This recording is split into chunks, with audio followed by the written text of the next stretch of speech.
നമസ്കാരം, മലയാളത്തിലേക്ക് സ്വാഗതം. ഇന്ന് വിപണിയിൽ ഇന്ത്യൻ IT മേഖലയിൽ ഉണ്ടായ കനത്ത വിറ്റഴിക്കലിനെ തുടർന്ന് നിഫ്റ്റി IT സൂചിക 4% ഇടിഞ്ഞ് 4 മാസത്തെ ഏറ്റവും താഴ്ന്ന നിലയിലെത്തി. ഇതിലൂടെ IT കമ്പനികളുടെ ആകെ വിപണി മൂല്യത്തിൽ 1.3 ലക്ഷം കോടി രൂപയുടെ വൻ നഷ്ടമാണ് ഉണ്ടായത്.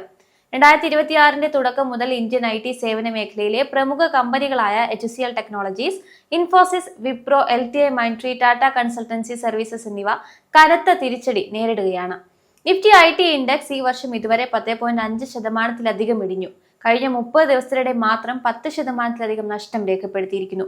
ആർട്ടിഫിഷ്യൽ ഇന്റലിജൻസ് സ്റ്റാർട്ടപ്പുകൾ നിലവിലുള്ള വലിയ കമ്പനികളെ ബാധിക്കുമെന്ന ആശങ്കയെ തുടർന്ന് ആഗോളതലത്തിൽ ടെക് ഓഹരികളിൽ ഉണ്ടായ വിൽപ്പനയാണ് ഇന്ത്യൻ വിപണിയിലും പ്രതിഫലിച്ചത്.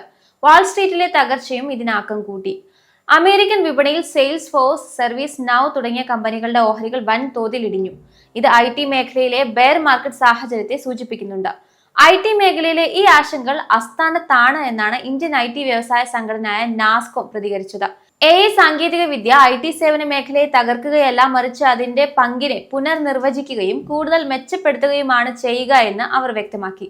വലിയ സംരംഭങ്ങളിൽ AI നടപ്പിലാക്കാൻ മനുഷ്യ സഹായവും ആഴത്തിലുള്ള വ്യവസായ അറിവും ആവശ്യമാണെന്നും നാസ്കോം കൂട്ടിച്ചേർത്തു. ഇന്ന് നിഫ്റ്റി IT ഇൻഡെക്സിലെ 12 കമ്പനികളും നഷ്ടത്തിലായിരുന്നു. ഏറ്റവും കൂടുതൽ നഷ്ടം രേഖപ്പെടുത്തിയത് കൊഫോജ് ആയിരുന്നു. 4.29% ഇടിവ് രേഖപ്പെടുത്തി. ഇൻഫോസിസ്, പെർസിസ്റ്റന്റ് സിസ്റ്റംസ്, LTI മൈൻട്രി എന്നിവ 3.5% മുതൽ 4.25% വരെ ഇടിഞ്ഞു. HCL ടെക്നോളജീസ് 3.38% ഇടിഞ്ഞ് 1499 രൂപയിലേക്ക് എത്തി. TCS ഓഹരികൾ 52 ആഴ്ചയിലെ ഏറ്റവും താഴ്ന്ന നിരക്കായ 2797 രൂപയിലേക്കും എത്തി. TCSന്റെ വിപണി മൂല്യം 10 ലക്ഷം കോടി രൂപയ്ക്ക് താഴെ പോയി. വെറുമൊരു താഴ്ചയല്ല ഇത്. കഴിഞ്ഞ 52 ആഴ്ചയിലെ ഏറ്റവും കുറഞ്ഞ നിരക്കിലാണ് ഇപ്പോൾ TCS വ്യാപാരം നടത്തിയത്. യഥാർത്ഥത്തിൽ കഴിഞ്ഞ 2 ദിവസമായി ഇന്ത്യൻ IT ഇൻഡെക്സ് വലിയ സമ്മർദ്ദത്തിൽ തന്നെയാണ് തുടരുന്നത്. TCS ഓഹരികൾ മാത്രം ഏകദേശം 4.5% ഇടിഞ്ഞ് 2776 രൂപ നിലവാരത്തിലേക്ക് കൂപ്പുകുത്തുകയും വിപണി മൂല്യധനത്തിൽ ഏകദേശം 1.3 ലക്ഷം കോടി രൂപയുടെ നഷ്ടം സംഭവിക്കുകയും ചെയ്തു. ഇതോടെ ഇന്ത്യയിലെ ഏറ്റവും മൂല്യമുള്ള 4ാമത്തെ കമ്പനി എന്ന സ്ഥാനം TCSന് നഷ്ടമാവുകയും ആ സ്ഥാനം സ്റ്റേറ്റ് ബാങ്ക് ഓഫ് ഇന്ത്യ സ്വന്തമാക്കുകയും ചെയ്തു. ഈ തകർച്ചയ്ക്ക് പിന്നിലെ പ്രധാന വില്ലൻ അമേരിക്കൻ AI കമ്പനിയായ ആന്ത്രോപിക് ആണ്. അവർ പുതിയതായി പുറത്തിറക്കിയ ക്ലൗഡ് കോവർക്ക് എന്ന AI ടൂൾ IT മേഖലയുടെ അടിത്തറ ഇളക്കുന്ന രീതിയിലുള്ളതാണ്. സാധാരണയായി വലിയ IT കമ്പനികൾ ആയിരക്കണക്കിന് ജീവനക്കാരെ വെച്ച് ചെയ്യുന്ന ലീഗൽ കോൺട്രാക്ട് റിവ്യൂ, കംപ്ലയിൻസ് വർക്കുകൾ, ഡേറ്റ അനാലിസിസ് തുടങ്ങിയ സങ്കീർണമായ ജോലികൾ സെക്കൻഡുകൾക്കുള്ളിൽ ചെയ്യാൻ ഈ AIക്ക് സാധിക്കുന്നു. ഇതിനെയാണ് വിപണി വിദഗ്ധർ സാസ്പോകാലിപ്സ് എന്ന് വിളിച്ചത്.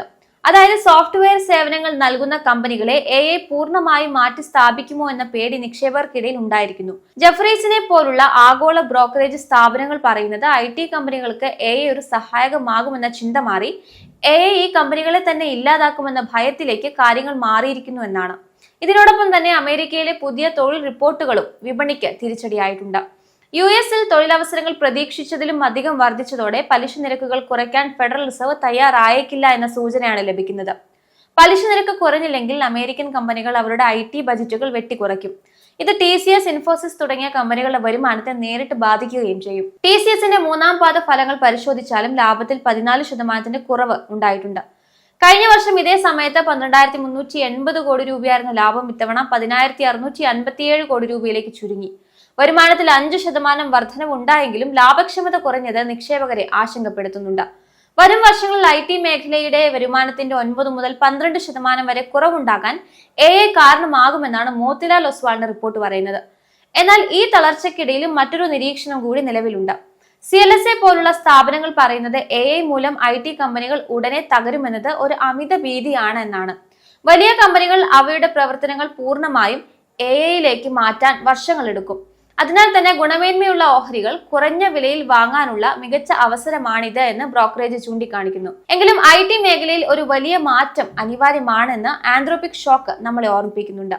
വരും മാസങ്ങളിൽ ഈ കമ്പനികൾ AI സാങ്കേതിക വിദ്യയുമായി എങ്ങനെ ഒത്തുപോകുന്നു എന്നതിനെ ആശ്രയിച്ചിരിക്കും ഇവരുടെ ഭാവി.